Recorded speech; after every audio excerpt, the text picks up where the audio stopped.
And we are going. What is going on with everybody? It is your boy Eric, aka Young God, coming to you live in the Green Dungeon, giving it to you real raw rugged. And usually I let people introduce themselves, which I still will let you do.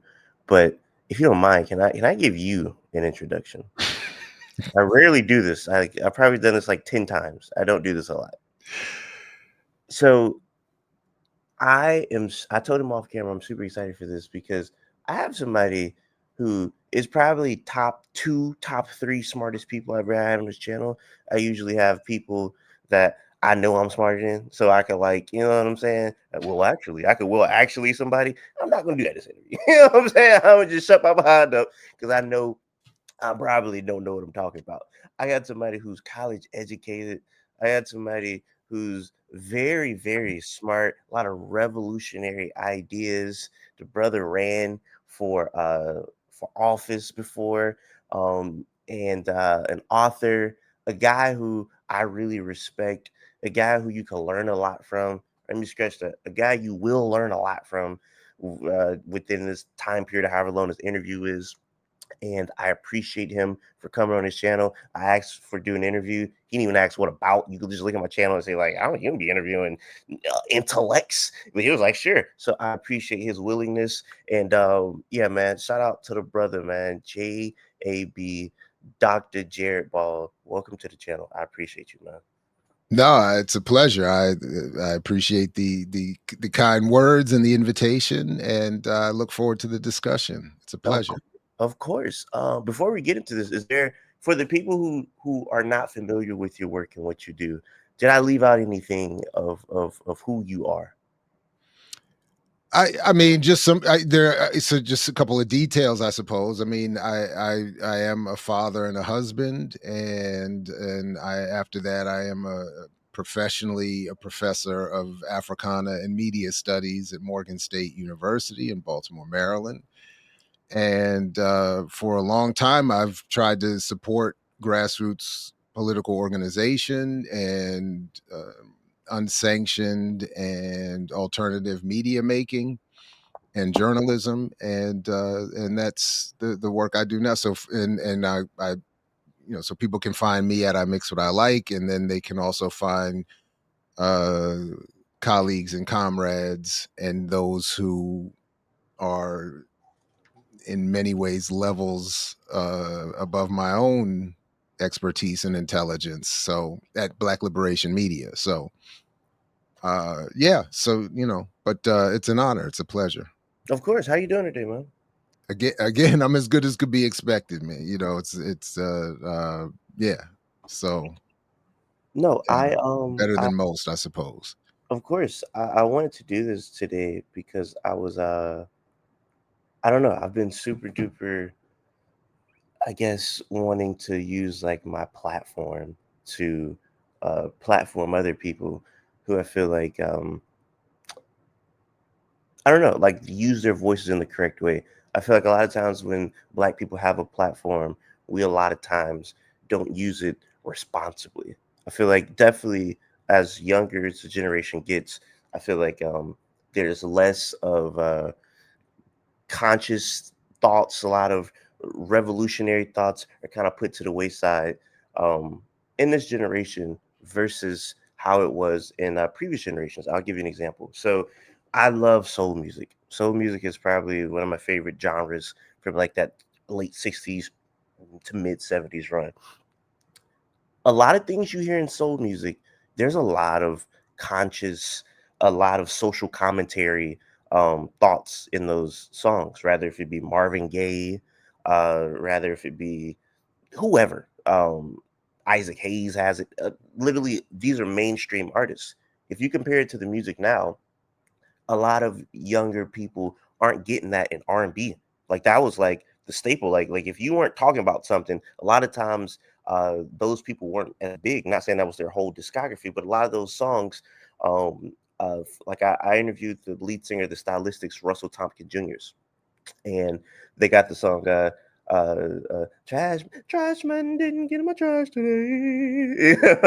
Like that's a social commentary. And I asked him, I said, why do you think in your time there was a bunch of R&B like that, or black music in general, that had a lot of social commentary. Compared to now, it's not existent in the mainstream. And he's just saying that he feels like it was more profitable for like labels to not push that type of stuff. Like that wasn't what it was. You have to kind of go underground to find that. So I say all that to say, I feel like a lot of the youth that's not, that algorithm isn't feeding them that type of content. They're missing out on stuff like that. So I just like the little platform I have. I kind of want to use it responsibly and platform people like you that has tremendous thoughts. So yeah, I mean, I say all that to say, do you agree with that? That like even within music, there's less revolutionary ideas in the mainstream.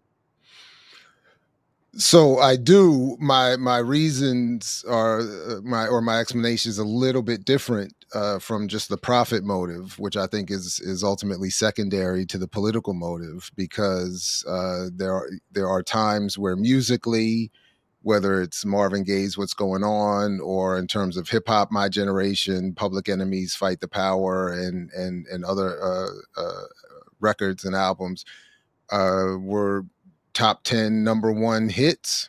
They did very well commercially. So the idea that you couldn't have some sort of socially conscious music that did well commercially is mythology. That's not true at all. The So it's not about just a profit motive or commercial interest. It's, I think, what the entire media environment was constructed to create is an anti-radical, a counter-revolutionary politics and environment. So, there's years ago when, and I encourage people, to not take my word for any of this, but particularly this story here, which they can hear on at my website, or in terms of the audio, or on my channel, to see a video version of it, of the audio, that is. But I'm talking about the Great Harlem Debate in 2008, that took place, questioning, was Barack Obama good for the black community? And it's this, to me, legendary debate where so many people from my generation and generations before mine, all of these legends in black studies and activism, were there to debate at this venue, this church in Harlem.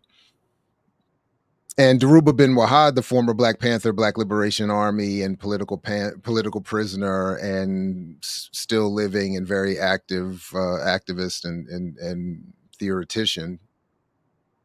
Dhoruba bin Wahad, during his remarks, he made the point that in sort of addressing what you're raising here, and he was talking about the what drives artists to take certain political positions, which is a broader radical political movement.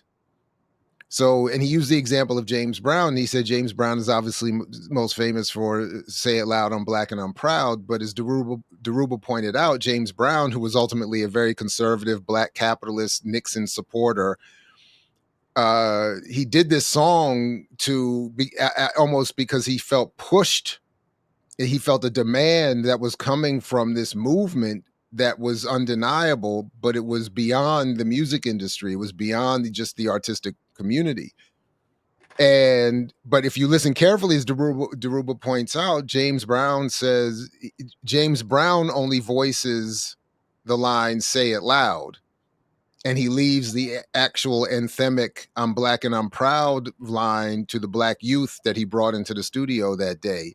And Dhoruba's point in that, and I think it reflects as well, is more is this attitude of a very distant and even politically conservative and oppositional artist who felt pushed by a black young political radical movement to respond to it. So he lets the youth say the line that is actually moving to the community, but he himself stands aloof, but gets, of course, credit for it.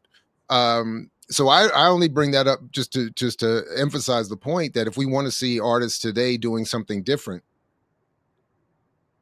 we would have to have a similarly existing black radical movement, organized, active enough, sustained enough, militant enough, that would challenge folks to do the things that they're doing. I mean, this is what propelled, even more recently in terms of recent history, Colin Kaepernick to do what he did with the taking the knee. He was not really leading anything. He was responding to something happening in the street. He was responding to just a zeitgeist in the community, a vibe.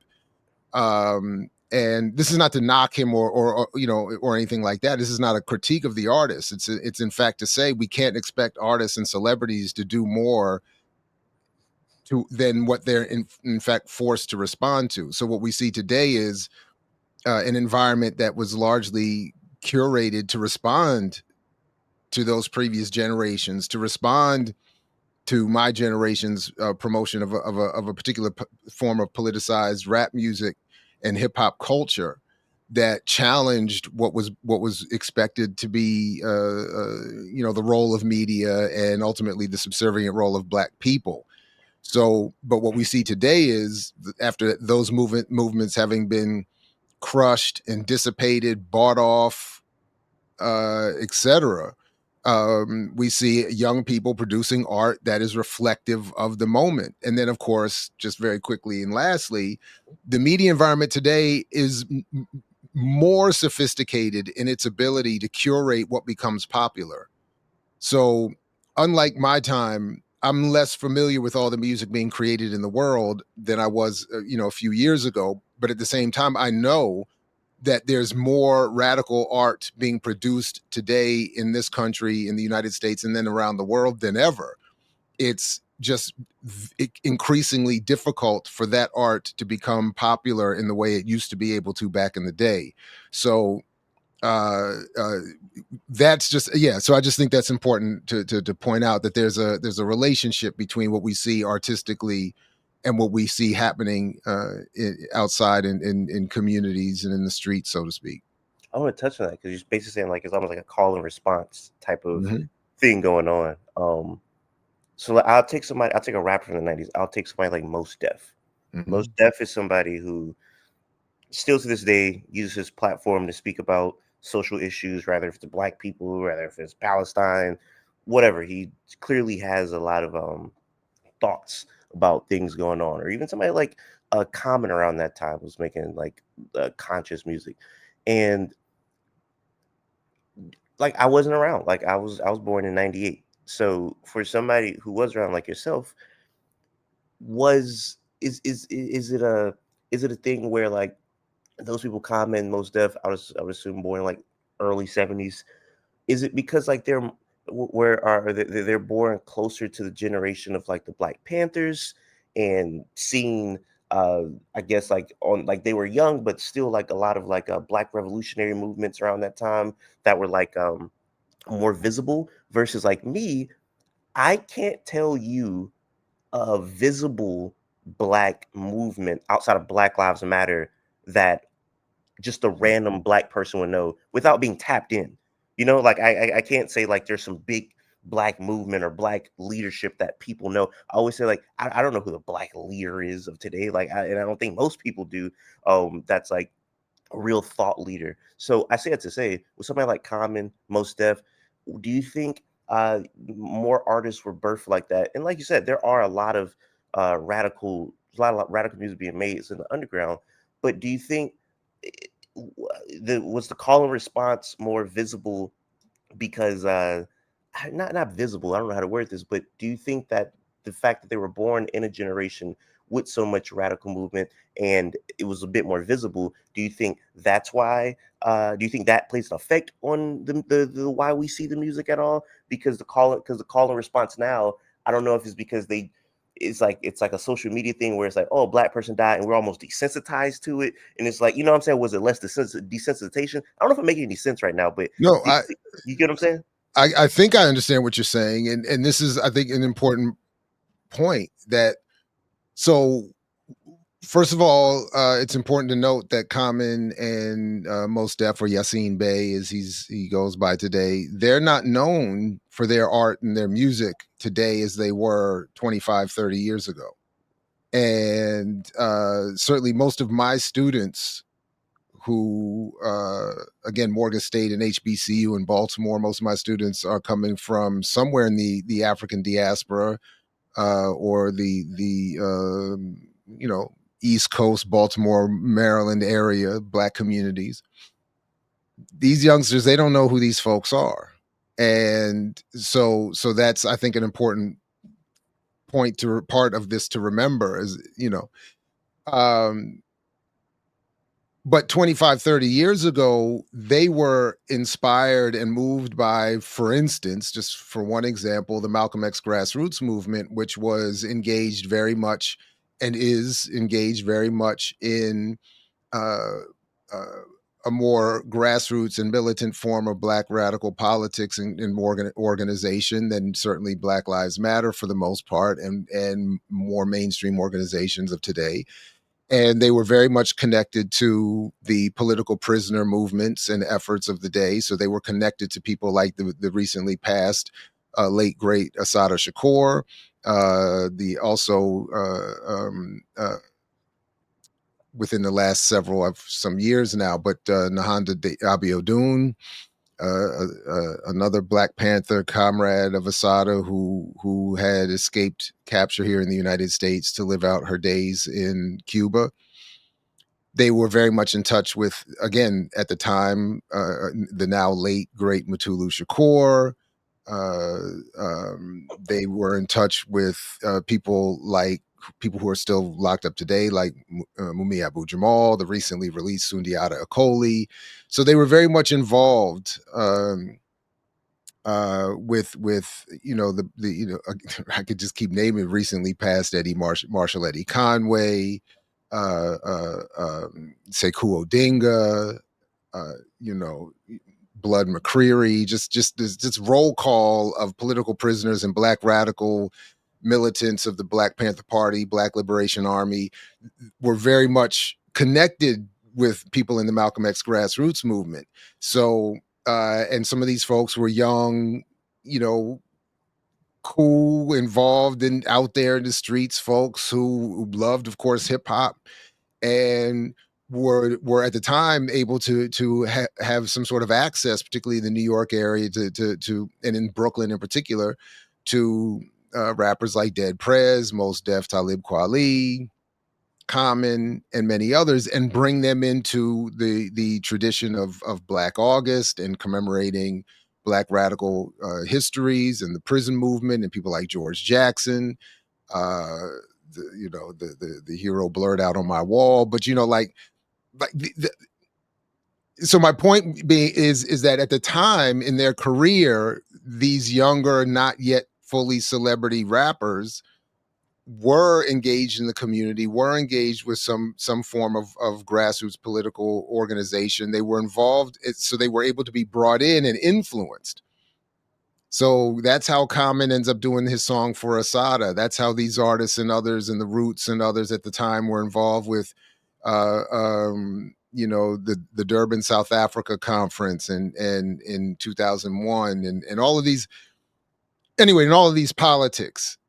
Um, but what ends up happening, and I was at the time, you know, around that time in a very marginal, you know, distant corner, raising some criticism of what I was seeing happen, where some of these artists were starting to get, you know, certain career invitations. They were starting to do a little more commercially successful music. They were doing more invited to do Toyota and Coca-Cola commercials and all of this, which I was arguing and still argue negates and undermines the symbolically the radicalism of their work and of their music, because even unconsciously when people hear you say something radical but then see you doing a Toyota commercial, it undermines, I think, unconsciously the impact of that argument, of those politics. So it was just a subtle you know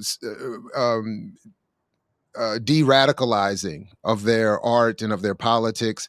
And then over time, as they get into movies and more other forms of popularity, and you know, and these political movements subside or are further marginalized, the media environment changes, allowing again a consolidated ownership to be more able to manipulate what becomes popular.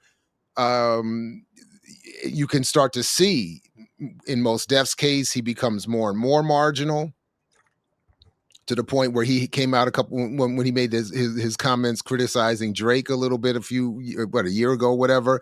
A lot of people were like, "Who the hell is this guy talking about Drake?" They didn't even realize the depth of this man's genius and legendary status in the game.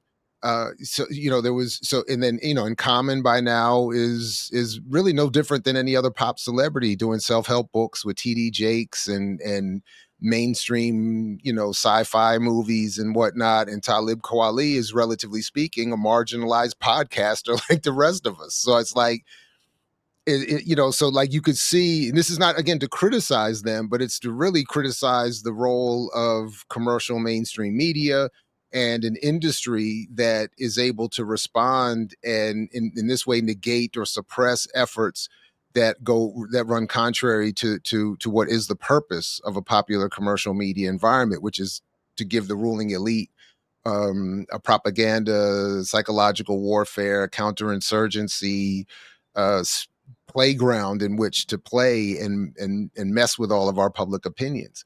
So yeah, so I I hope my answer made some sense there, but that is ultimately what I see happening, and No, what I've seen happen with these particular artists in particular. well, no, it's three things. Because I want to wrap back around to the music, but it's three things that I do want to bring up. One, kind of being funny because I never thought about it.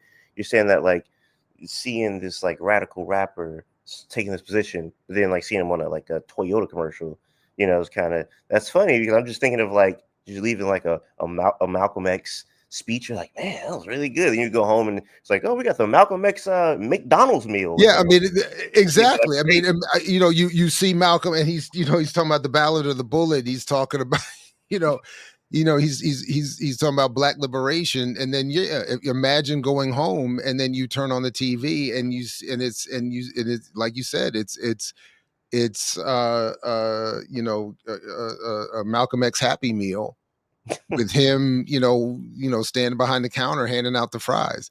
Now, unfortunately, with the media environment that we have, with the copyright ownership of even his likeness in particular, that belongs, I forgot to covered this a couple of years ago, belongs to it. There's a digital rights company that has the rights to his likeness.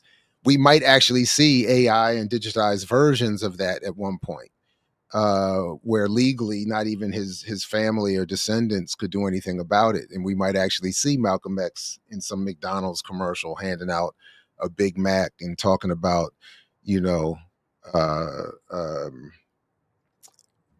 I don't even want to come up with the joke for the Yeah. phrase for, but it's like but it would be very much like a by any means necessary milkshake special, Happy Meal or something like that, so yeah, but yeah, no, but I do mean, and I do. Um, uh, it's been some time since I remember reading what has had the kind of work that led me to these conclusions. This really kind of started in grad school, but so I don't want to. But I'm so I don't want to argue that I've just self developed this conclusion, but I do think that I think it is right to say that that is what happens. That if you can, like that was my argument with Colin Kaepernick. Like, I think the only mistake I think he made was doing the Nike commercial. Mm. Because I think it then, again, unconsciously, I don't think it's necessarily a conscious connection that is made. But I do think that, for the most part, general audiences who are not, particularly politically educated in a certain frame or looking at things critically enough, will associate what was, at one point, a potentially radical effort by taking a knee and challenging one of this country's dominant institutions,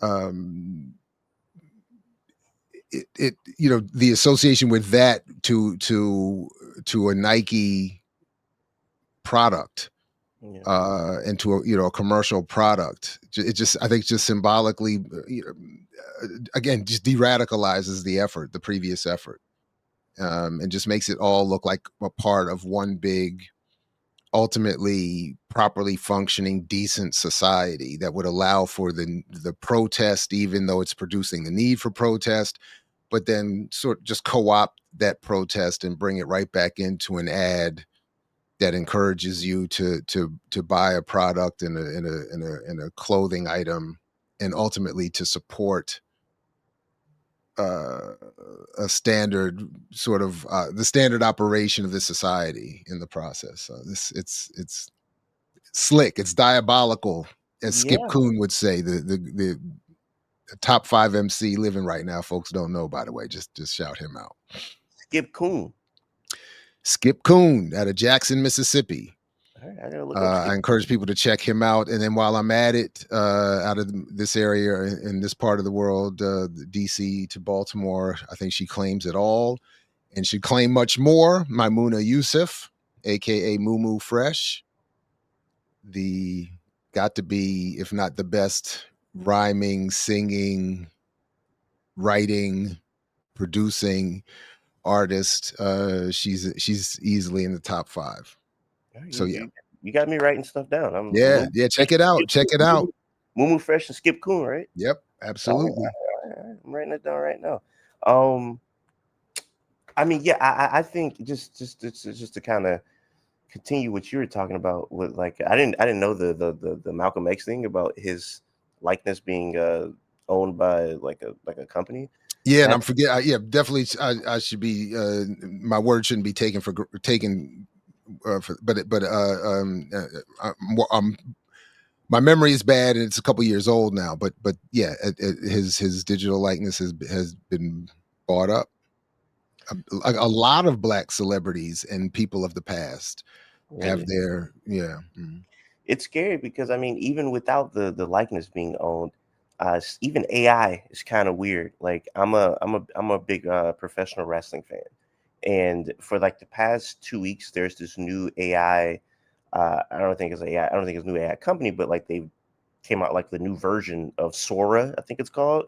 And I've seen so many videos of like just Malcolm X like cutting a promo on like the KKK, or Malcolm X running to the ring and body slamming Ronald Reagan or something, like just crazy stuff. And it's just like, if this is possible, I can only imagine with somebody who actually owns his likeness and like can really put like real money and effort into doing something stupid with his likeness. So how do you think about it? It's crazy to see, or it's crazy to think what's possible. Um, Speaking of rap, though, you brought up somebody who every time somebody's trying to bring him up, I gotta shout him out. You brought up Dead Prez. Shout out Dead Prez.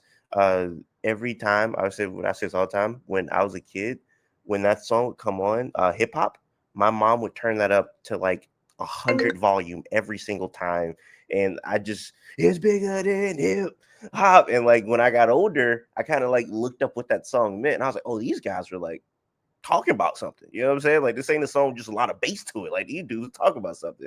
And one of the people are from Florida. I'm from Florida, so shout out to Mr. Stickman. Great, Yeah, great song. you know that. So just quickly, I did a quick Google search Yeah, just to check myself, and it does say that no company owns Malcolm's likeness. Um, that the Malcolm X estate is managed by CMG Worldwide, which is a licensing company. So that's essentially what I meant to say. So I misspoke by saying a company owns his likeness, but his his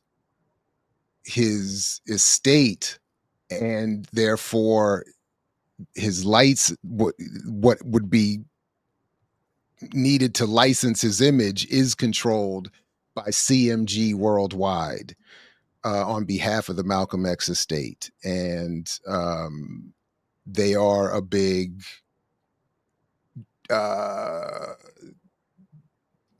digital media rights company. but that people can look into for more. But uh, and I'm almost certain that, but again, definitely check me out, that they are uh, white owned. This is a white company. So, but anyway, CMG Worldwide is who would be in control of licensing his and many other people's celebrities, black and otherwise, likeness. Yeah. This is crazy because I'm looking at this. I've never seen this before. I probably should like pull this up on my Yeah. screen. I didn't know there was like companies that just like, yeah, we own dead people rights. Like they just Oh own a yeah. bunch of dead people rights. And like I'm looking at some of the people. It's funny. I brought up I like wrestling. They own a bunch of wrestling likeness, which is Yeah. pretty interesting. The same company that owns Malcolm X likeness also owns Andre the Giant likeness. Yep. Like, what? Like Yep. this is And crazy. Marilyn Monroe, Marilyn, James Dean, Elvis Presley, and then yeah, John if you look at the Wayne, bottom of the screen, it is the CEO and everybody. It looks like their chairman and CEO and everybody is white. Rosa Parks too, A right? couple of Asians, I see a couple of Asians, but it's so in other words, this is uh, it not that everybody certainly in the black community I would want in to trust with Malcolm's image either, but you know this is yes I'm glad you pulled this up. So this is what I was talking. James Gage is going to be dealing with Yeah. dealing with like trustful face right here. I mean, just the idea, like, I mean, you know, really my only point would be, and the point I was getting at in terms of even if they were black, is that my and I am assuming, so again, I'm happy to be checked, my assumption is they're not interested politically in assuring that the politics of a Malcolm X be properly curated and propagated and shared and promoted. Like that's not their primary interest. So you could easily end up with a situation where Malcolm is being used, especially now with all this technology, to be voicing and supporting whatever. Scary. Hopefully not. I know you brought up kind of like the like a lot of those rappers when they were younger were kind of a part of like grassroots movements, and kind of grew up to uh, make songs about like just what they were inspired by. And I know you've spoken to FD Signifier. I interviewed him too earlier this year, and I spoke to him about this. And I'm just curious of your thoughts. So this isn't even a question; it's just a thought of mine. And I just curious what you think. I've said that I I've always had a problem with Black Lives Matter. So like Black Lives Matter popped off when I was like in middle school, maybe. And even then, I noticed this issue, and my issue with it was that I think that it's great to talk about injustices with police, or kind of white people killing black people in general, getting away with it, and just injustices in the judicial system when it comes to black people. I think what they left out on is it kind of what would be the word, put black people in the hood just kind of in the rearview mirror. So I always say like problems going on with like, rather if it's like gangs or poverty, I always look at the Black Panthers.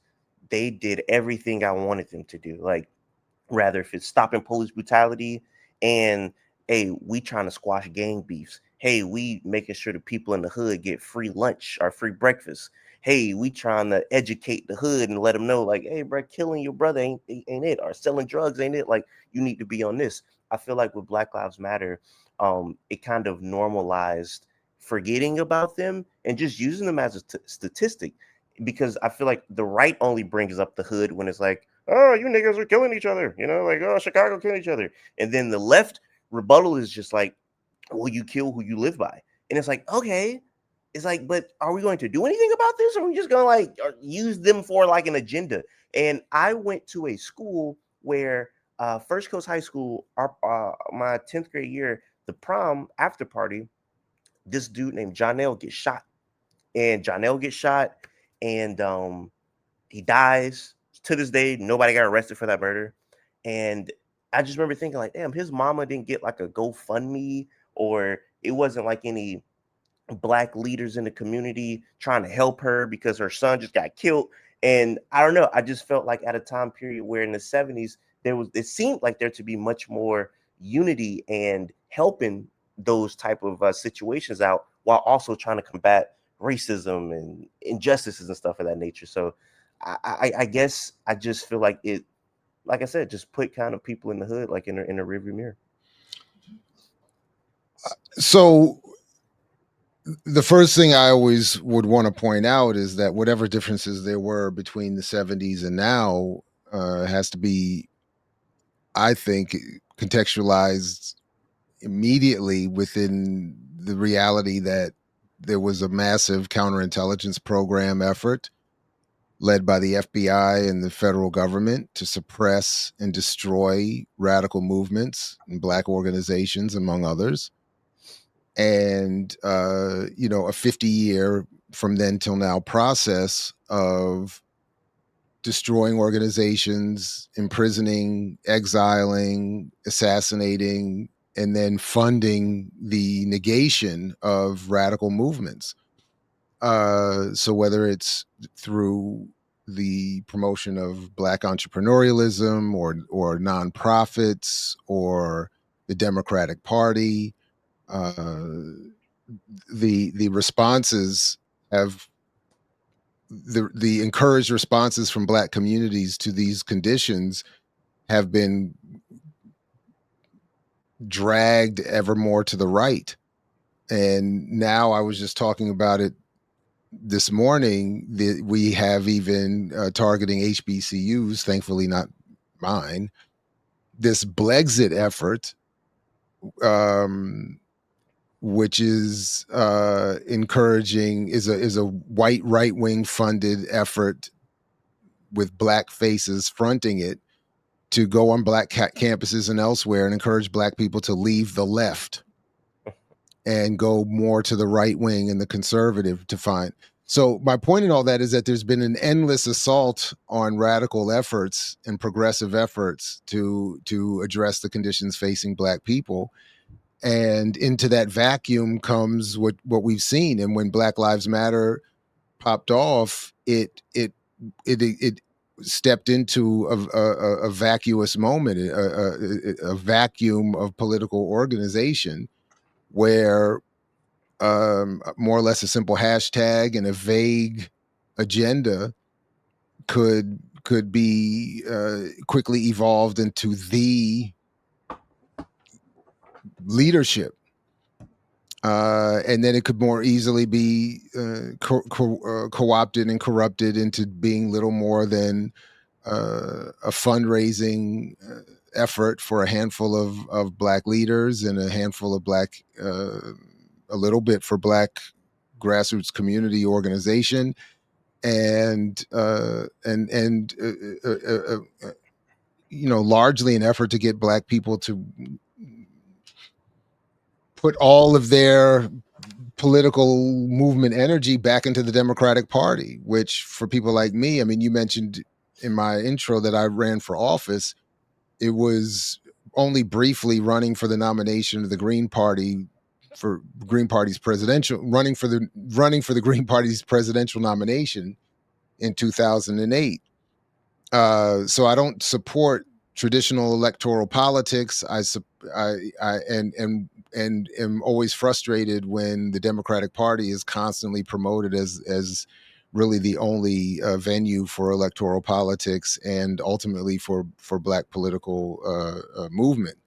So all of that to say, I'm not surprised that it makes sense that what you're seeing and responding to is the reality that it's been a constructed, intended uh, conclusion or result that we be in this kind of situation. So, um, yeah. So ultimately, we have to get back to a form of grassroots political organization and movement building that is um, unsanctioned and outside of nonprofit and Democratic Party tentacle reach. I want to touch on like you're talking about like elections and Democrats and kind of like two-party system. But another thing that I forgot, another reason why I feel like it is the way it is because a lot of I feel like those Black Lives Matters leaders or just kind of like a lot of the newer leaders now, a lot of them actually like are like pretty suburban, not from the hood.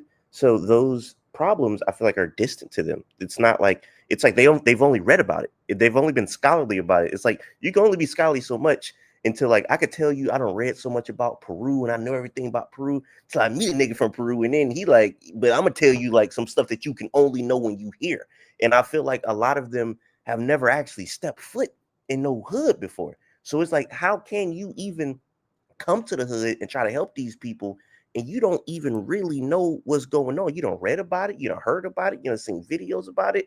But a lot of those people from the Black Panthers and a lot of those liberation movements back then, they were born poor. They were born in the hood. So they know exactly what the people going through because they done experienced it. It ain't nothing like experiencing something. You can read up and watch all the documentaries and talk to all the professors, but until you actually done experienced it, that's a different type of level of knowledge about something. So I feel like a lot of them don't have that. So it's not to say it's not real to them, but it's just something that is not on the forefront of their brain because that's not they experience growing up. I don't know if you agree with that, but that's something I think about. I do to a certain extent. I mean, but it's also true that there are a number of even Black Panther luminaries that had, relatively speaking, even suburban and middle class upbringings. I'm even thinking of Fred Hampton. I mean, had a relatively speaking suburban middle class experience in the suburbs of Illinois. Um, so it's not just that. And I don't. And then the flip side is I don't know exactly the full backgrounds and experiences of the particular the three main founders of Black Lives Matter. I don't know the details of that. But I think in general, you make a very good point. What I would want, but what I would want to at least highlight is that wherever people are coming from, the environment they're stepping into is one that is still evolving its political organization. It's still a space that is has been ravaged and is still in the aftermath of that COINTELPRO counterintelligence suppression of previous efforts, and it's in the in terms of our media environment, it is these efforts are stepping into the most sophisticated and penetrating and pervasive and propagated psychological warfare environment that has ever existed. So I'm only saying that to say that even even people coming from the hood can in this space find it very easy that their message and argument will be co-opted and corrupted and struggle to take hold given all that I just said is what's facing them. So yes, but that said, yes, myself included, having it's was this Section 8 suburbs, but nonetheless, I and others have to still check our biases and our backgrounds and experiences, and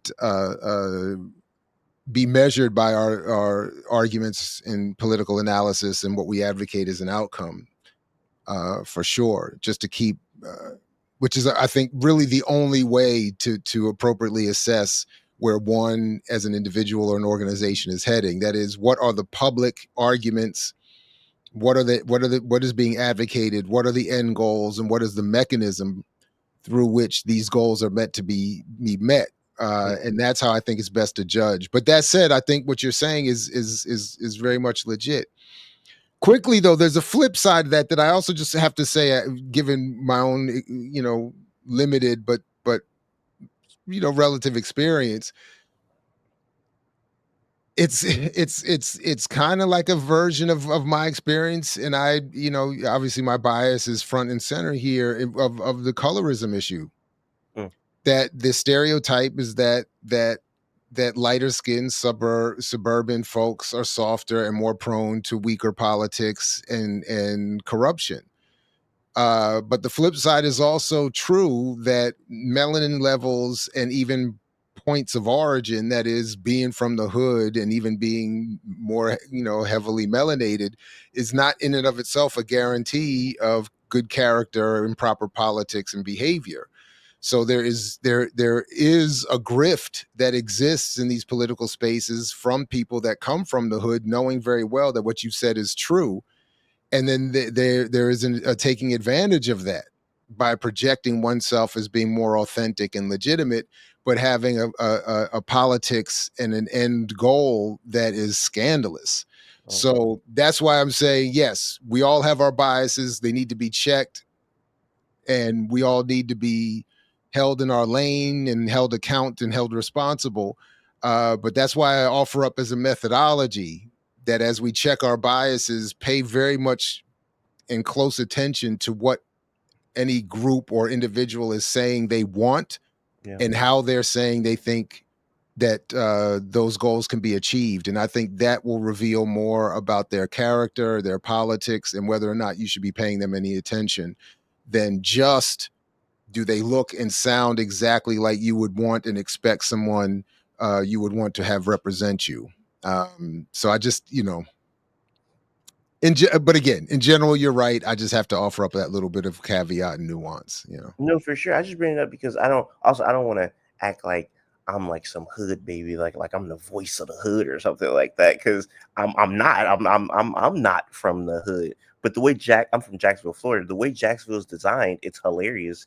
I was I was raised in like pretty nice area, but when you leave out the neighborhood, you right in the hood. Like you right out the hood as soon as you leave the neighborhood. So because that's just the way Jacksonville is designed. It's you be in a nice area, then you 2 minutes down out the area, you is not in a nice area no more. So I went to school with a lot of people who were born and from the hood. So it's like, and then like a lot of my family from the hood. So like just talking to like like I grew up around it, and just seeing how I feel like a lot of their needs have been neglected over the past, I don't know, 10, 15 years. Absolutely. And I'm not like, of course, like some black leaders not going like, you know what I'm saying? Like it's not on them to fix it. Like that should be like, legislation and come through stuff of that nature. Like, of course, but just bringing attention to it, it's always saddened me that they feel like they've been neglected throughout this entire thing of this new black conscious movement, I guess, that's been going on since like Black Lives Matter, George Floyd. It's kind of like they have just been used as propaganda or agenda. Like I said, rather it's No, the right bringing up Chicago or the left just kind of saying, "Hey, people kill who they live next to," and it's like that's true, but are we gonna do? We gonna try to help them? no, I think no, no. Again, I think you're right, and I think that um,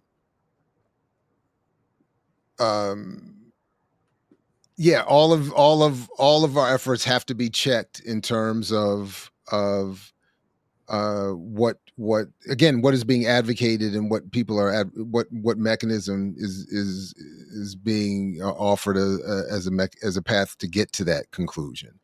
um but it but really what I was trying to get to is that the environment in which all of this is taking place, again, just lends itself to corrupting whoever or whatever effort is going to emerge. So and it's very easy. It is much easier for a mainstream liberal, affluent white community to begin to pay media attention and offer funding to a version of black struggle that is less threatening, has a certain presentation, and that is bougie, more middle class, more connected to universities, for instance. And uh, so yeah, again, I don't have anything more than sort of a vague solution for that, which is just that, again, that we encourage people in every aspect of our communities to become more politically active and organized, and then to again check our biases as we do our work. That's a perfect transition about being kind of politically organized to the two party system that I've been very critical on. And then, like I said, another thing, not a question, just kind of want to throw my thoughts out there, see what you think, because I've heard you speak about this before. Of course, the most popular parties, Democrat, Republican. Do you feel like with like a re-education system or re-educationing of the people to show like, hey, there's more than just two parties. Is that enough to have more people voting for these other parties? Is it feasible in our lifetime that uh because like on a local level, like an independent can surely win, but much more on a national level, is it feasible that through re-education you can see people from other parties gain like steam and numbers within like a presidential race or like more national positions in office?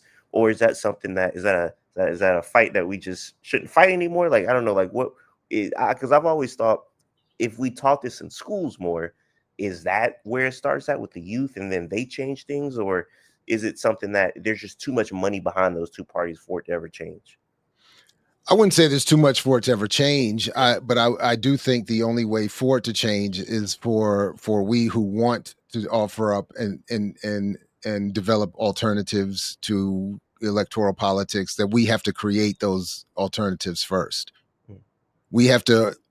So we on this sort of extreme left who won't vote for the Democratic Party and who vote for the Green Party, as I have for the last 20 years, or for the Party for Socialism and Liberation, as I voted for in this most recent election, or some other formation, but or those who just don't vote but want to be involved in some other form of political activism. I do think it behooves us to come up with a collaborative electoral political strategy, whether it's a party, whether it's a sort of political action group. But as I've become increasingly wanting to say, I've described myself as a Malcolm X voter, because if you go and read and listen to Malcolm X's, concluding and final thoughts on this matter before he was assassinated, his argument was largely that Black people needed to first organize themselves, determine what Black interests are, or as the late Glenn Ford would say, what are the bright line interests that Black communities want to advocate for, and then put those on the agenda, select candidates locally, nationally, that would represent that agenda, and then vote for that. And I think it's that in that process, in building it that way, we could then be in a more strong position to advocate in whatever community or segment of the community we work in, to say, come join us. Because it's not going to be, I don't see it as something that's going to be funded, this effort. It's not going to be something that's going to be allowed to be institutionalized in schools. It's not going to be something advocated by our media environment, which is largely constructed and bought off by the two dominant parties and their supporters. Uh, we've been covering lately the new efforts to literally fund Black and other so-called alternative media to bring people back into the Democratic Party. So I think that's what we have to do. I think we just have to be that. And it's not because I and many of us feel like voting is the only thing or the best way to get what we want, but it is something that I think is an easy, overt, legal, um, discussion and effort that can be had that doesn't invite people to do anything threatening, it doesn't invite people to take unnecessary risks. It's just inviting people to sit down and think differently about how to engage the vote, and then what would we want to get and what kind of world would we want to create through the vote. Yeah. I also think, by the way, it gives us a chance to have a better way of organizing for something beyond just the vote, but starting with something that we can say, look, we agree on this level of activity and on these basic points. And we're not going to vote for parties and for people that are running in parties that will not allow them to ultimately do whatever they claim that they're going to do during the election. And that's what ultimately the Democratic Party does. It sort of opens itself up during campaign season to sound a little more broad, a little more liberal, a little more progressive, and then as soon as people start getting elected, they tighten up, or as soon as they start wanting to compete with the Republicans, as we've seen in the last presidential election, they basically turn themselves into one and become somebody that nobody wants to vote for anyway. So rather than continue to see more Black people, as we've seen lately, dragged off to the right and into other silly reactionary endeavors, I think, again, we on the actual left need to come up with just some basic, in this case, electoral incubators to bring people to and to give ourselves a sort of collaborative, easy political effort to achieve and accomplish. You know. When I took a sociology class, my sociology teacher pointed out something I always think about. He said that the right is way more united than the left. He was like, the right kind of, they, I guess this is way before Trump, this is way before Trump just ran, but I look at it now where it's just like the right seemingly like most of them agrees like, yeah, Trump's our guy, like we like this guy. Where the left, people loved Kamala, but there's also a lot of people that didn't like her, which is hence why she didn't win. And I feel like it seems like the left can't come up with um like an agreed stance, because some people's like, I would never vote for her because uh she's condoning what's going on in Gaza. Some people's like, hey, I don't like that, but I still have to vote for her because I don't want Trump in. So it's like it seems like it's a lot of bicker going back and forth where Trump support, or where on the right it seems like they're just like, yeah, we like this guy. Like just like majority of us like this guy. Where on the left it seemingly is like, for since at post Obama, it's like we don't know. It's like it's not an agreed stance upon of like, you know, what issues really matter. Seemingly on the right, all of them, get all the immigrants out of here. On the left, it's like the Gaza thing's hanging people up. This is hanging people up. We don't know if we want this electee running. Why is that? Why do you think there seemingly is a lot of going back and forth on the left? Well, one, it's easier to be organized on the right because there's fewer of them and they have more money. Mm. So they're able to manipulate more to increase their numbers, at least electorally, and to tap into an already, pretty racist white America and a pretty conservative, relatively speaking, population beyond that. The left is, first of all, there is no real left, and the Democratic Party is not a representation of that not organized, unreal left. The Democratic Party is simply the more liberal wing of the ruling elite, and they're not interested in being a real opposition to the right wing or the or the Republican Party. So one of the reasons why the left has such a hard time getting itself, the left, so to speak, has a hard time um, catching up, is that the party that claims to represent them isn't interested in winning.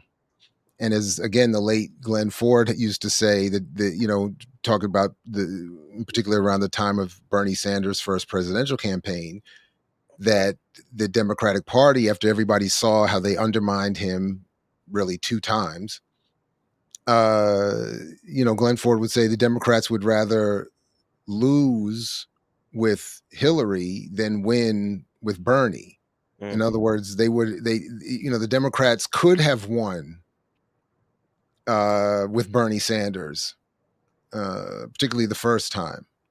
But the Democratic Party doesn't want that. The Democrats don't want to actually be seen as something that is, and I don't even particularly think Bernie is that left. Let me not even get that confused. Yeah. But relative to the Democratic Party, he's considered this lunatic radical, and uh, and they wouldn't even support that.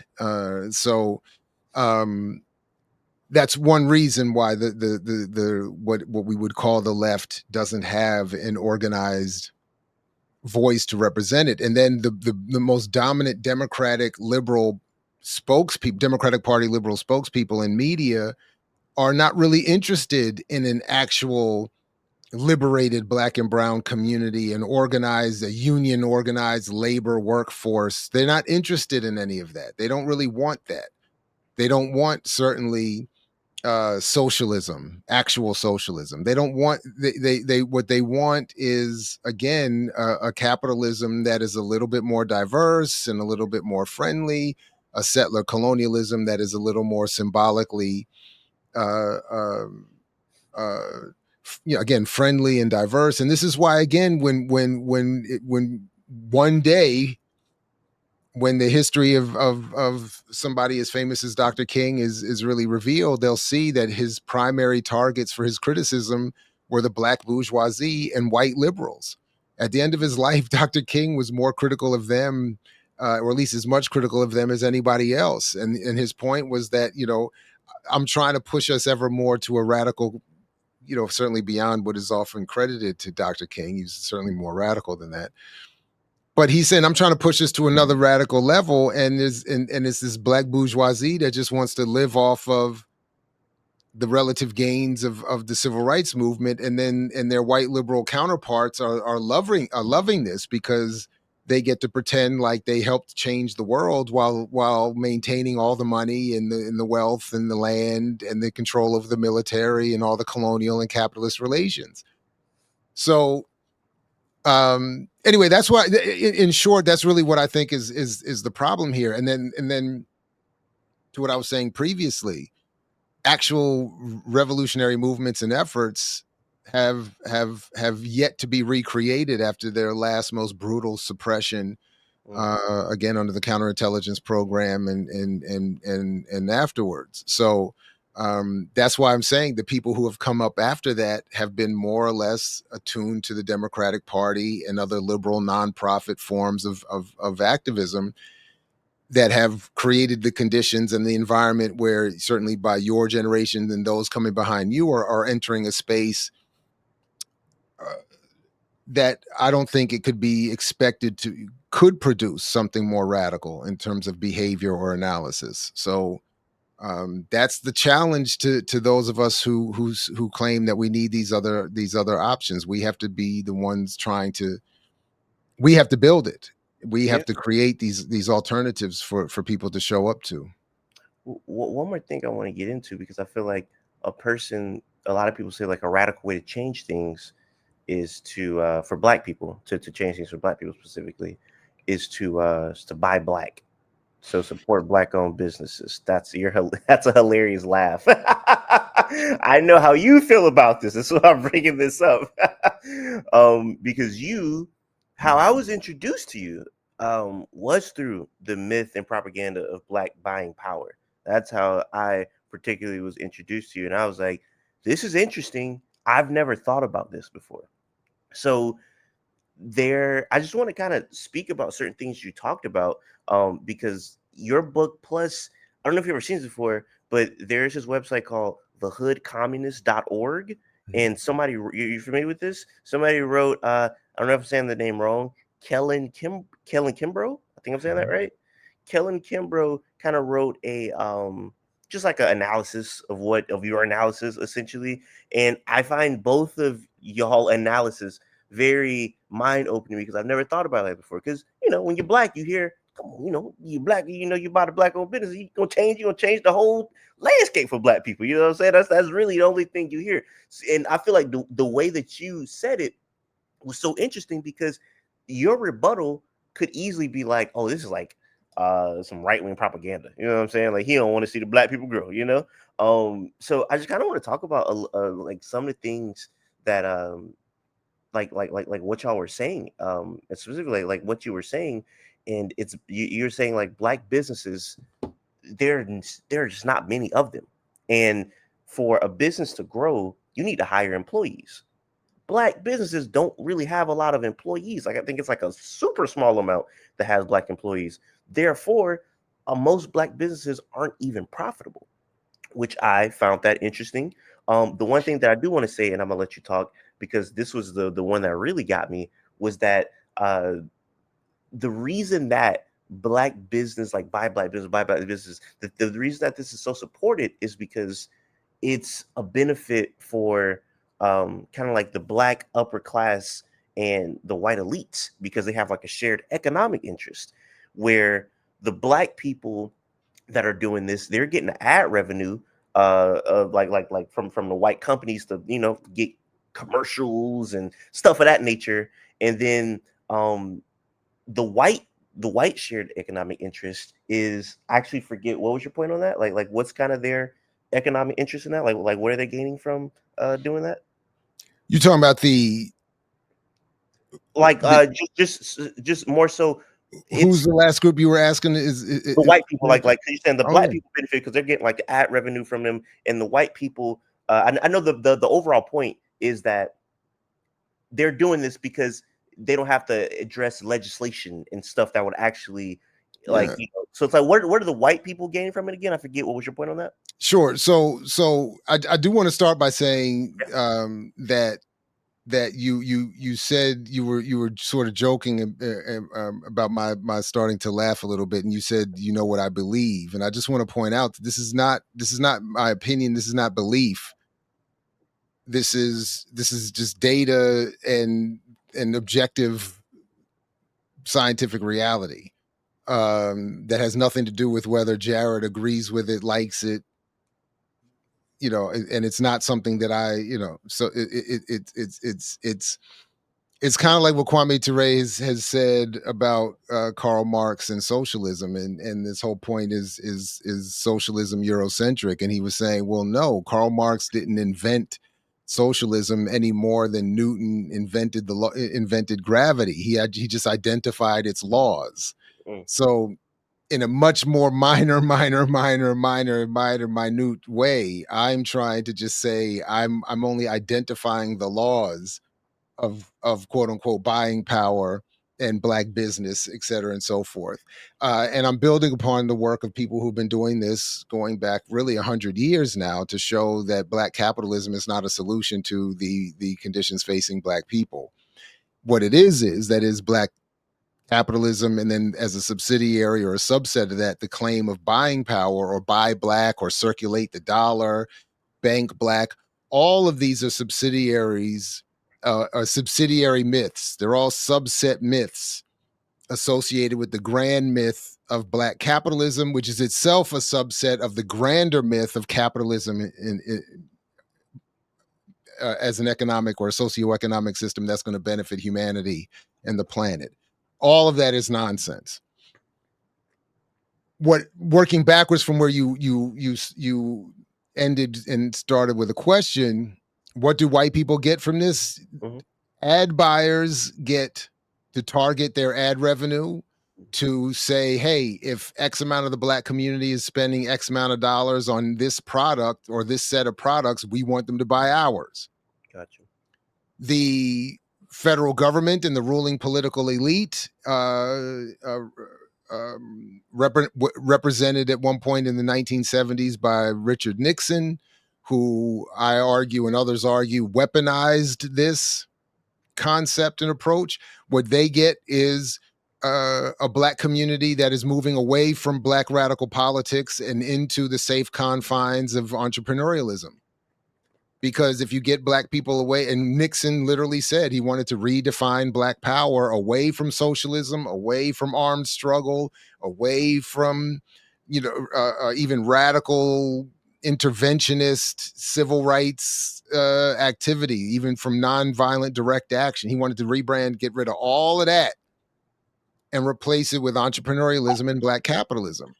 So, so again, this is not my opinion. This Mhm. is demonstrable data, objective history, and fact that the ruling elite prefer that black people look to solve their problems by starting small businesses and working on black circulating black dollars and all of this other stuff, because it's well understood that that's all fantasy and can't do anything to change the economic conditions of those communities. It's not going to threaten certainly white business, and it's definitely not going to allow black business or black people as a collective to accumulate any more wealth, land, or political power. So it's great. And then, you know, because the associated mythology is black people are poor because they're financially illiterate.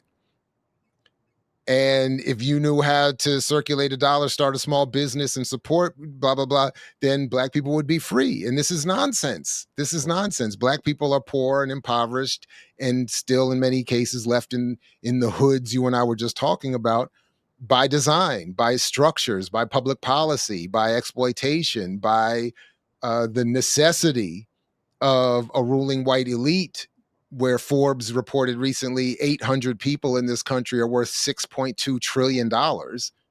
You know, for that kind of wild inequality to exist, all kinds of myths and nonsense has to be concocted to get us to stop asking the right questions, which is, how in the hell did you end up with all that money? And you know, what kind of world do we live in where we have already created the wealth that they're walking away with, because the wealth they're walking away with is born off of our labor. It's from us going to work and paying bills and spending too much on a latte and going to the movie and getting our hair done and getting rims and getting clothes and going to, you know, paying our rent and paying like all of that generates trillions and trillions of dollars every year. And it's public policy and narrative and mythology that support it that determines that 800 people get $6 trillion, and most of us can't. I mean, the studies keep saying most of us don't even have $400 for an emergency in our bank account. Mm. So again, and then tangentially, as an extension of my argument, I want people, going even back to the previous part of the discussion, I want people to look critically at these claims and these arguments and this economic situation, and I want all of us to move in very different ways trying to address them, and some of which requires that we get past some of this mythology. We have to stop blaming each other for poverty and for hoods and for inequality. We have to recognize that this is done by design and that we have already created the wealth that just needs to be redistributed. And if we start with that bare minimum, I think only good will come of these solutions. Um, you know, if you have more housing than you have homeless people, why are there still homeless people? This is not, you know, if if the United States generates $22 trillion in GDP every year, why are there still hoods? Mm. And it shouldn't be incumbent upon black communities to circulate dollars and start small businesses to get out of the hood. The wealth that is required to fix everybody's community and give everybody a decent house to live in has already been made. And the people living in the hood have already helped make it. I just want to say there's still hoods because you got to give the police a billion, 1 billion of that $1 trillion. You got to give them $1 billion, right? You know, so Well, what I believe most honest sociologists and economists have concluded for a long time is that the only reason you need so much police is because of all the inequality. mm, Police have only ever existed to protect the property of the ruling elite. They're not here to do anything. And when a handful of people, when 1% of the population has half of the stock and 10% of the population, I think, has 83 or 90% of all the real stock in this country, and 5 white men have more land in this country than all of black America, and the average CEO is making 400 times what the average worker is making, and black people are still making 15 cents on the white dollar for income.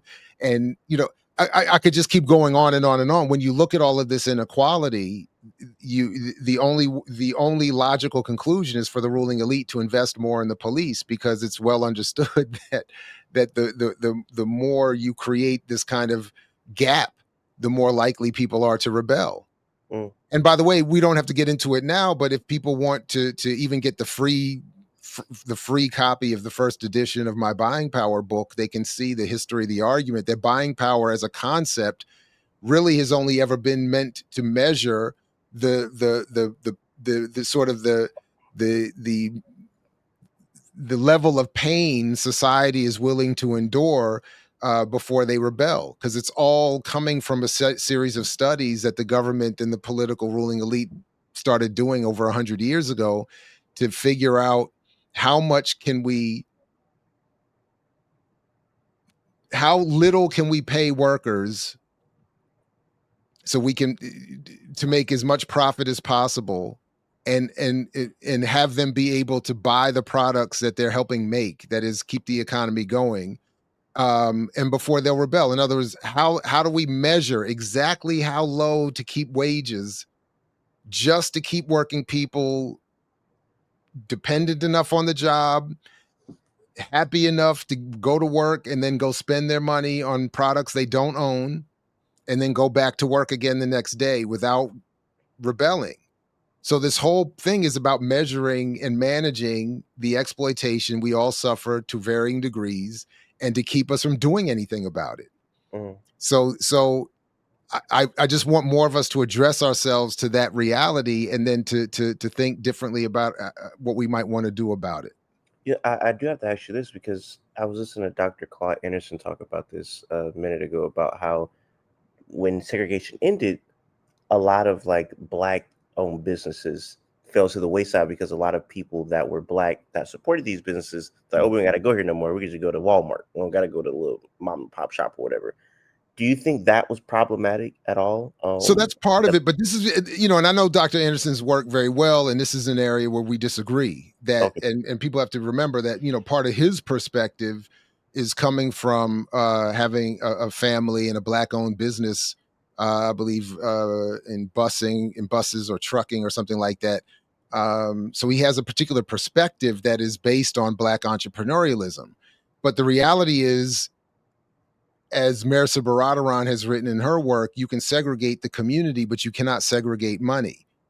Mm, Black businesses and the black community economically were not living in some fantasy land under segregation, and that collapsed under integration, because black people refused to support black businesses and could go and go elsewhere. Primarily, black businesses suffer because black consumers, who are black businesses' primary consumer base, don't have any money.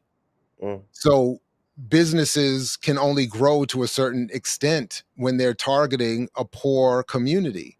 yeah. So all small businesses are vulnerable to monopoly and being bought out by bigger and bigger, sharks or fish within their business community. To put it all on black versus white is not entirely wrong, but it misses the point that even in the white world, there's only one Walmart, there's only one Amazon, there's only one Microsoft, or at Microsoft and Apple, there's still only Coke and Pepsi, there's still only a handful of automakers. And they themselves are connected in terms of labor and investment to the entire world. So this idea that you can have this black community that has black businesses that thrive and serve all of the needs of the black community is part of the fantasy that capitalism produces, and then trickles down into black capitalism, so that a handful of black business people can live relatively well while similarly exploiting their labor force, uh, um, and live without being questioned. Mm, And you know for some of us, at least, it's not, I want us to move beyond just replacing a white exploiter with a black one. And at some point, we have to raise a question. It does not matter. It should not matter who owns the pizzeria. If you don't have a customer buying the pizza, owning the business is irrelevant. The wealth that is created is a partnership between the proprietor and the consumer. Yeah. If both are not respected, if the wealth produced by that exchange isn't properly distributed, then I don't really care who the owner of that business is. I don't care. I don't want to create another black wealthy person who's going to go live in an exclusive black or mostly white world or even whatever and continue to exploit the rest of the community. The black community overall is not doing very well. So a handful of millionaires and celebrities is not and should not be the goal. The goal should be that there is nobody suffering, there is no poverty, and you should not have to be some super genius, some super talent, or some super business person to not be poor and to not be so abused. So I just want us to get over all of this nonsense. I don't care who owns I don't care who owns anything. And I don't want to have to be a great businessman to not have to worry about my health care and the quality of my home and food and my children's futures. So stop telling us to start a business. The wealth is already there. We already have. This is the contradiction. I'll stop here, but this is the contradiction that Marxists and other social and radicals have been pointing out for a long time that I think is important. Capitalism, the contradiction of capitalism is that it is proven we can produce everything everybody needs. The only problem is the distribution part, and that's where socialism becomes important. So, like, we don't need another.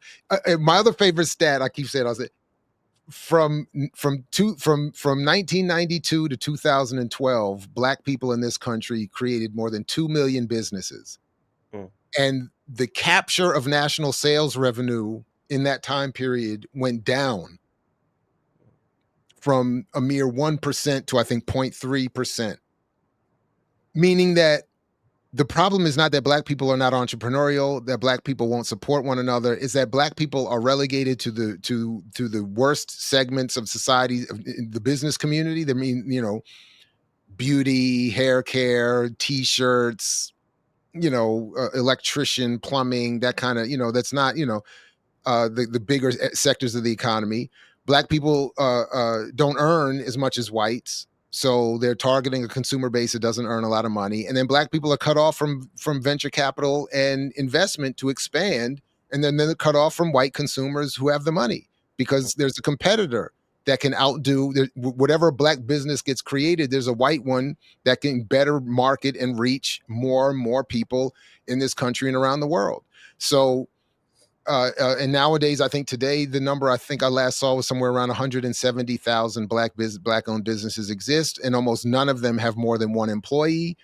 On average, they pay their employees at best the same and often lower than the average worker is paid in this country.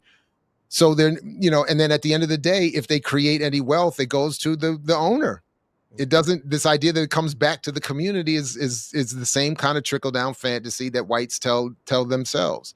So, yeah, I really just want us to get past. I would love for us to get past this. Stop telling me I got to set up another business. We don't need another shoe company. We don't need another pizza spot. I don't need another spot to get coffee. We got all the groceries. We got all the grocery. We got all the. We don't need another. I don't know. I don't know what I'm just thinking, looking around my little room here. Like, I have everything I need, and I can't think of anything that I would need that if it was produced by someone black would change the overall conditions of these communities. So if the owner of Apple was black, how does that help the black community? The owner of Apple being white doesn't really help. It still doesn't stop the exploitation of white labor, and there's plenty of white poor people out here that are looking at Tim Cook and whoever else is running these companies, and it's like, what difference does it make that you're white? It's like, now they've just been conditioned to blame us. Yeah. But that's another story. So, Now, so I just want us to get past that kind of mythology, and I think whatever solutions we get to will be much better. I just want to say you had a bar when you said you don't want to replace the white exploiter or white exploiter with just a black exploiter. You know what I'm saying? Like they still That's not. exploit. I mean, I'm just paraphrasing Malcolm Martin, Asada, Sophia Bakari. I mean, all the luminaries have said that. Fred Hampton said that. Patrice Lumumba said that. Winnie Mandela said that. Everybody says that. So yeah, I don't want to. I can't take credit for the bar. I'm just my unconscious memory just kicked in from what I've heard from all the great. Kwame Ture said that. Kwame Ture said, if you want to, it's simple. If you want to get rid of poor people, give. If you want to end poverty, give poor people money. Yeah. The money is there. The wealth is there. We've already created it. That's why the only thing holding this thing together is the mythology. Mm, And so I wrote a little book that gives the history of the mythology, shows how the myth works, shows how it's concocted, and shows how basically nobody looks at the claim. yeah. Where's where who has this? Where's this buying power come from? Who's calculating this buying power? Where is it coming from? You said this, and then all of it, and please invite people to not only my work but my comrade, like, and all the citations that I've read, like, and go watch my channel, go watch Black Liberation Media. We've debunked all of this stuff. Financial literacy, nonsense. Circulating dollar, nonsense. Buying power, nonsense. And again, this is not based on my feelings or belief. This is all documented, data driven. It's so the only thing left is for us to get past that narrative, and then we'll figure something out. Wait, it's gonna be people that's watching this and they've never heard your work, never seen your work. So I do want you to kind of, if you don't mind, explain what you just said, that financial literacy is nonsense. Somebody might hear that and be like, how's that nonsense? Like, what do you mean when you say it's nonsense? So financial literacy, much like the phrase buying power or buy black or circulate the dollar, all of these are concepts that are born out of the most white, conservative, reactionary political and economic spaces, and they're all used as concepts to in this case get black people away from recognizing or learning how the economy actually works, and to keep black people blaming themselves for their poverty. So financial literacy is something that has been evolved and weaponized, and some of my colleagues, future Dr. Erica Brown, and her work is really legendary on this. Is just one example. But it follows a trajectory that's very similar to my argument about buying power, that there's this myth around financial literacy that's concocted by a handful of people that can be identified, and you can see how their work disseminates into the works of others, and it's picked up and promoted by governments and presidents and elite financial institutions. Because what does financial literacy tell you? It says, hey, black people, you're only poor because you don't know how to you don't know how to read a stock, or you don't know how to tell the difference between I don't even remember all the like they have these really if you don't know how to calculate interest on a stock purchase, that's why you're poor. If you don't know how to they literally calculate it with these 3 to 7 questions that future Dr. Brown shows us in her work. But they have nothing to do. Like, black people are not poor because black people don't know how to set up properly a checking and savings account, and don't know how to read a Roth RIA and or IRA rather. They don't know. This is not why people are poor. They're poor because of a capitalist exploitative economy that extracts labor from working people for the private accumulation of wealth in a handful of the very rich. And then they come up with these, but they can't say it that way. So they say, no, black people, you're poor because you don't know how to get your credit score up. Like John Hope Bryan is always telling people, I can get you over 700 in your credit score, and then you could do whatever you want. Um, uh, uh, anyway, so financial literacy is promoted really as a counterinsurgent mechanism of colonization, to blame poor people for being poor, to get people away from saying, looking critically at how the economy works and how we and they are being exploited within it. That's why I'm saying it's nonsense. But again, don't take my word for it. I double and triple dare people to follow up with my work, with the work that I'm citing. You can go watch Brokish on Black Liberation Media, co-hosted by Erica and Amber. You can watch me interviewing future Dr. Erica Brown and her colleagues on some of their new work on this. You can see us all talking about it. You can read the reports. You can read the data. You can see beyond whatever my feeble attempt here to quickly summarize it may be. That my claim that financial literacy is nonsensical and little more than propaganda is correct. Well, we can close it out on books. I'm gonna run and get a book real quick, but I would love for you to suggest one book you wrote and a book that you haven't wrote, just for the viewers watching, that you feel like are important reads. Well, I mean, we were talking about it. My book is The Myth and Propaganda of Black Buying Power. I've only written one other single author book called I Mix What I Like, a mixtape manifesto that talks more about music and the colonization of hip hop.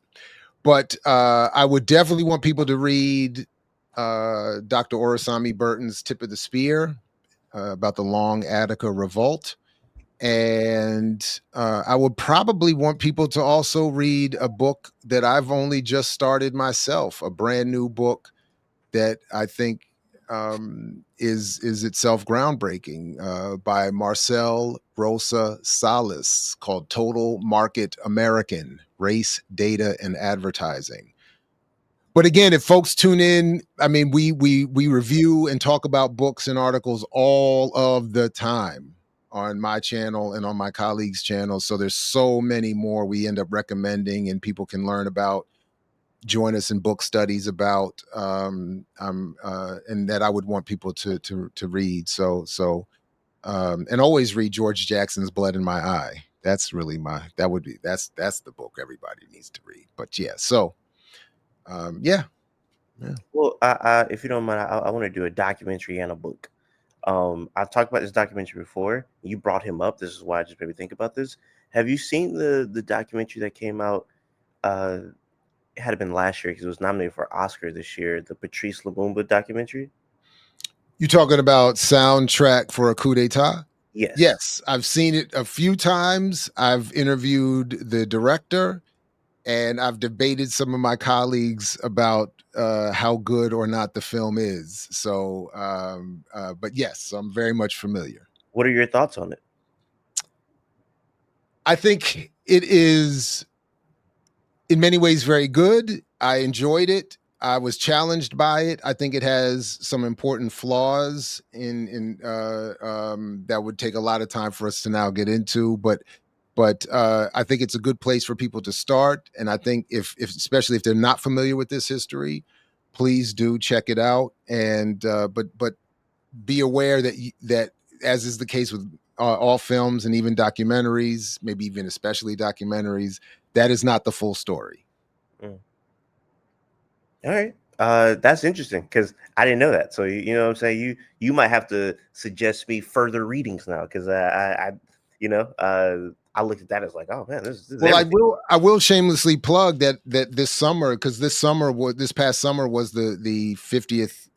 I'm sorry, it was the 100th anniversary of Patrice Lumumba's birth, Malcolm X's birth, Frantz Fanon's birth, and I led a series of programs, discussions on Black Liberation Media commemorating these birthdays, and we talked a lot about Fanon, a lot about Lumumba, a lot about Malcolm, all of whom are either mentioned and or featured in that film. Fanon, not much, which is an important problem of the film, but um, so there's a lot of discussion of a lot of books. So if folks again want to, I invite them to check that out, and you as well, and then we can always come back and talk more about it. For sure. And the book that I'm going to suggest, because I feel like it's pretty topical, because we brought up somebody in this family. It's a good book right here. An American Family: The Shakurs and the Nation That They Created. A book about Tupac, his mother, Asada, his father, and just basically about, I guess, the influence that they've had kind of on American history. I don't know if you're familiar with this book or not. I am, I am, and yeah, yeah. You have any thoughts on this book? I don't know. I haven't I haven't read it closely enough to comment on it, Okay. and so but I would encourage people to check out the interview done with the author at Millennials Are Killing Capitalism, another channel folks should check out.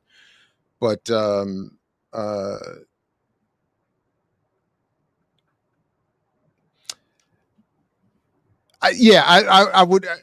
honestly I would want to read it more closely before I said too much of what I suspect is a slight criticism that I have of it. The whole trying to situate them with the Shakurs within American family or Mm, within America is a bit of a challenge for me. But again, I encourage people to check out the book, because I haven't certainly read it carefully enough. you know, Uh, as they, when you get like more knowledge and you get smarter, you start to be more critical of things before you knew, you had the knowledge of that type of stuff. So it's like me, I'm reading this. I'm like, oh, this book is great. You're reading this book and you're like, like I'm watching a documentary. I'm like, this is great. You're like, oh, they're missing stuff. So it's funny. It's like, oh man, he's just too smart, man. He no, picking up I stuff think I would never picked up on us. no. That's What I think it is I mean, again, part of it is I mean I and there are so many levels above me in this, so I don't want to. But I've been in these spaces and doing this for 30 years, so it is true. Sustained study is important, and when you read or you confront a certain narrative or version. Um, Obviously the more you have to weigh it against I heard somebody say that the more the harder it is to reach a conclusion, mm, and I'm increasingly believing that that's right, that things can get fairly complicated and nuanced, and then you can see the way certain narratives are manipulated, certain stories are told to undermine certain politics. So you just it's with anything that you become more experienced with, it just uh it can be more challenging to not catch certain things, for sure. but as always the case, I just always encourage people not to take my word for it. They should engage the work and check it out. I think and it doesn't even matter whether we agree on or if I'm even right in this case necessarily. It's important that you and others engage the work, and these histories are vital. And it's going to become increasingly difficult to do it going forward. For So sure. Well, hey I man, appreciate you doing it and having me on to talk about some of it. of course, I appreciate you coming through. If there's any last words that you want to say, the floor is yours. No, just that I've said plenty, said enough. I just thank you and your audience for the time, and I'll just end the way I always end my shows. Peace only if you're willing to fight for it, like Fred Hampton used to say. Thank you very much. Of course, for everybody watching, I appreciate you guys. Until next time, I say what I mean what I say. Haters gonna hate, players gonna play, and you guys holler at your boy.